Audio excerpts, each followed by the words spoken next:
नमस्कार, मी शामराव मोकाशी, अध्यक्ष राजाराम बापू पाटील रिक्षा संघटना। आता रिक्षा टॅक्सीची परमिटसाठी तुम्हाला मौखिक परीक्षा आणखीन लेखी परीक्षा ही द्यावी लागणार आहे आणि आता तसं काम बी चालू झालेलं आहे। आठवड्यातून एकच वेळ ही परीक्षा होणार आणि आता वडाळा RTOमध्ये प्रत्येक सोमवारी जर तुम्हाला रिक्षाचा टॅक्सीचा बॅच काढायचा असेल तर तिथं तोंडी परीक्षा आणि लेखी परीक्षा ही होते।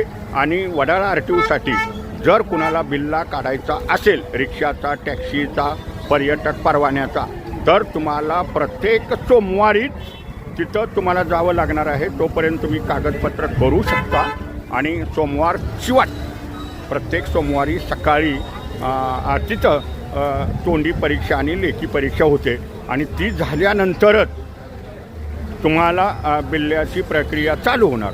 जर तुम्ही त्या परीक्षेत नापास झाला तर तुम्हाला मग पुढच्या सोमवारीच तिथं जावं लागणार।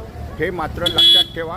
महाराष्ट्रात आता रिक्षा टॅक्सीचा बिल्ला काढण्यासाठी RTO कार्यालयातली तोंडी परीक्षा आणि लेखी परीक्षा ही चालू झालेली आहे आणि वडाळा RTOचा दिवस हा सोमवार निश्चित झालेला आहे। तर वडाळा RTOमधून जे कोण बिल्ले काढणार आहेत त्यांनी लक्षात ठेवा, हा व्हिडिओ जास्तीत जास्त शेअर करा।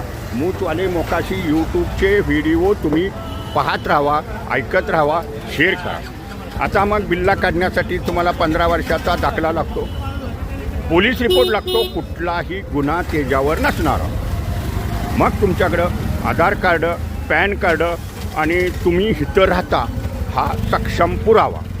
मग तुमच्याकडं राशन कार्ड हे अत्यावश्यक आहे, तुमच्याकडं वोटिंग कार्ड हे अत्यावश्यक आहे, तुम्ही इथं राहता हा व्यवसाय स्थानिकांचा आहे, हे मात्र लक्षात ठेवायचं। आणि त्याला एक पाळी त्या तुम्हाला चालवावी लागते। पण रिक्षा चालवण्यासाठी, टॅक्सी चालवण्यासाठी, पर्यटक परवान्याची गाडी चालवण्यासाठी बिल्ला हा लागतो प्रवासी वाहतूक करण्याचा।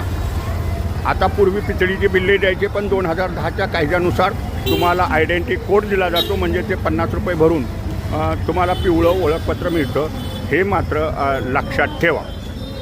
आणि आता महाराष्ट्रात प्रत्येक RTO अधिकारी हे तुमची मौखिक परीक्षा आणि तोंडी परीक्षा घेणार। कागदपत्रही तुम्हाला लागणार आहेत। समजा तुमचं भाड्याचं घर असेल तर तुम्हाला त्याच्यात रेंट ॲग्रीमेंट हे जोडावं लागेल आणि ज्याचं घर तुम्ही भाड्यानं घेतले त्याचं आधार कार्ड जोडावं लागेल। मग तुमच्या नावचा गॅस असेल तर गॅसचं बिल लागेल। जर तुमच्याकडं